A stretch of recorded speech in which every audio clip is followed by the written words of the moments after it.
Hello everyone, hope that you are well. This series is the first in a series looking at the Sai Hojo-undo.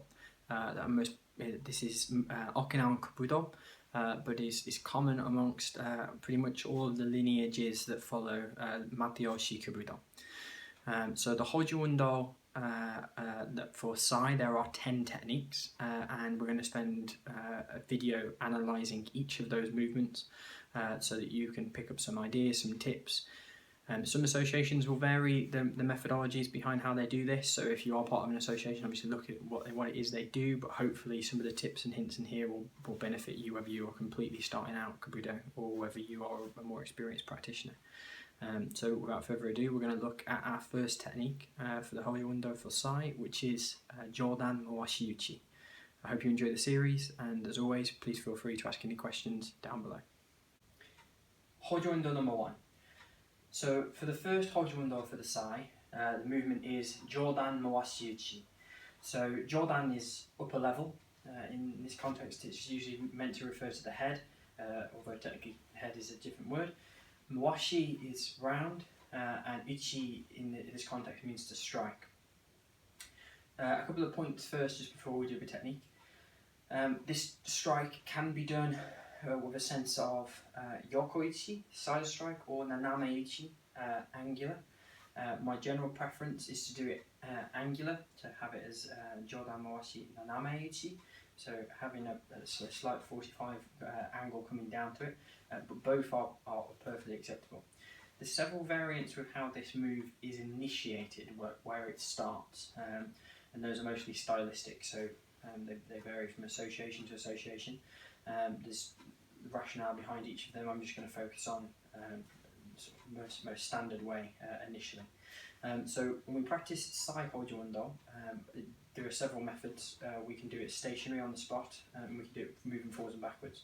I'm going to demonstrate the on the spot version, needless to say because of space, but this can be done moving forwards and backwards. Okay, so initially, just as how we start, so we have the Sai like so, and we rest them between the thumb and the index finger. Okay, so that's our initial position on the left hip. In the most schools that follow the Mawashi system, from here we bow at 8, and we initially want to bring the Sai forward. So what we do is we bring them initially to our centre. So we bring our feet in, slight bend the knees, and we bring the Sai forward. At this point, we create a shift with the thumb that means that the Sai are no longer aligned. Okay, and what that allows is space for the right thumb to come in, and for you to take the two Sai.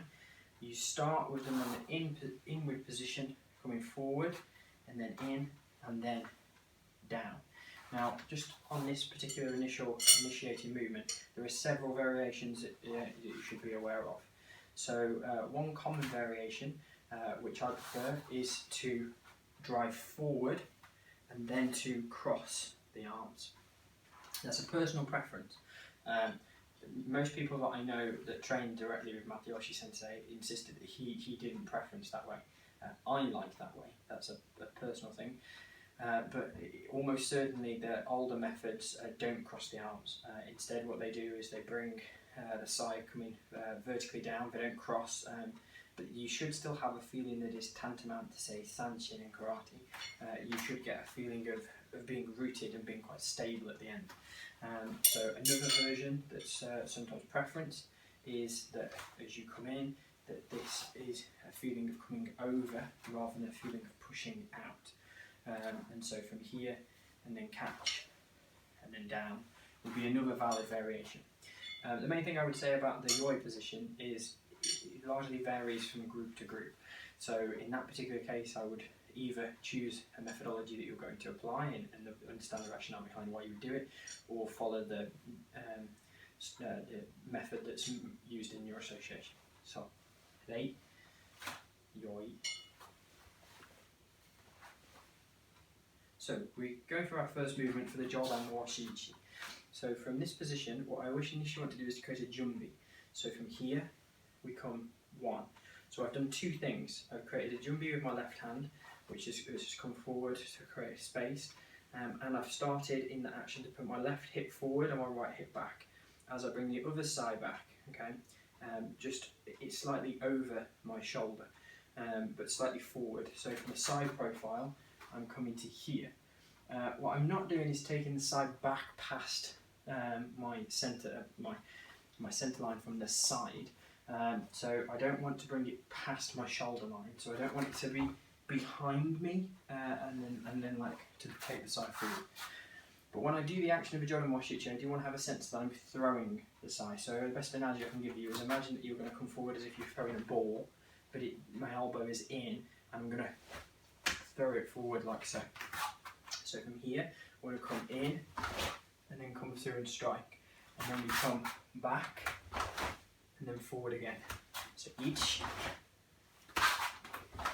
ni, san, shi, go. Okay, so let's just have a look at a little bit more detail at this. So first of all, let's look at the tip, the saki, the tip of the sai. So from here, as we come forward, it shouldn't be like this, it should be tilted forward. What's more important here as you do this is that you're aligning your wrist. So at the thumb edge, and the index finger is straight to your forearm.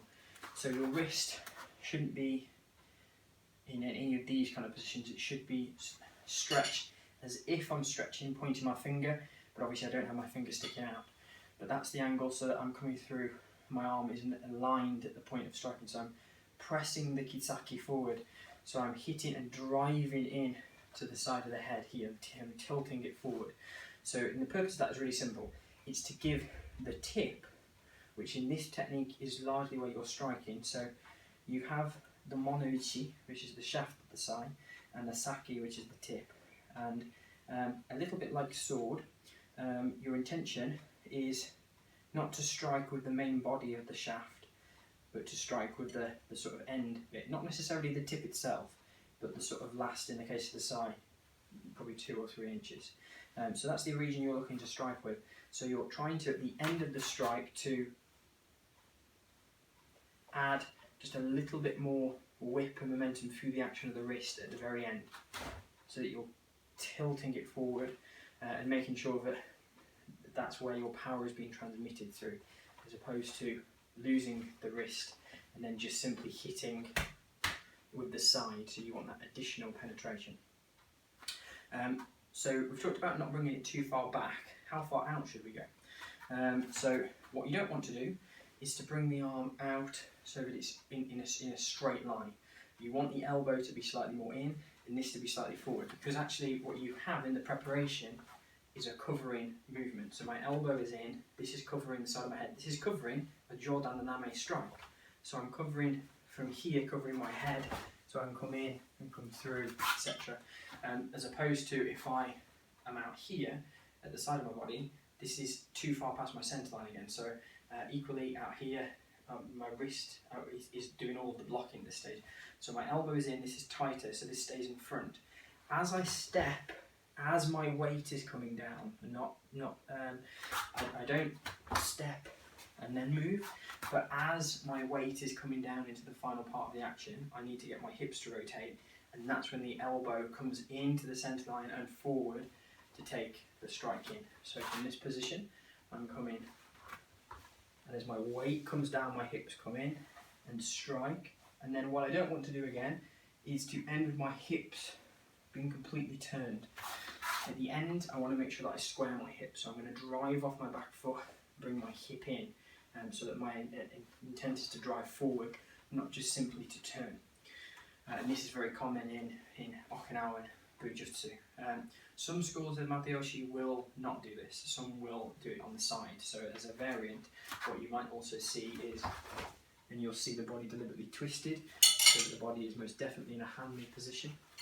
And part of the rationale behind this is so that your body isn't square, so that if a weapon like a bow is to hit, it's more likely to glance or be deflected off your body and not hit square.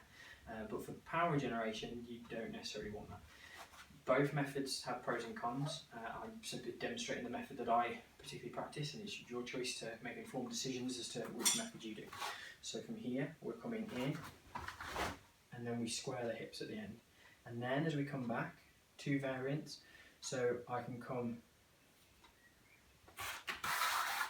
back to feet shoulder apart, keeping the left hand in, and then bring it out as I step. Or as I come back, I can already be preparing and then come through. Both are perfectly fine. You'll notice that I demonstrated both earlier, and the reason for that is simple. It depends on the handling skill of the practitioner. It is easier for you to initially start by striking, bringing back, stepping back, setting yourself, so starting in this position, making sure that you're comfortable, then coming and then twisting and squaring the hip, and then come back again, like so. Then when you're slightly more happy, to increase speed, you'll begin to combine both movements. So you'll come 1, 2,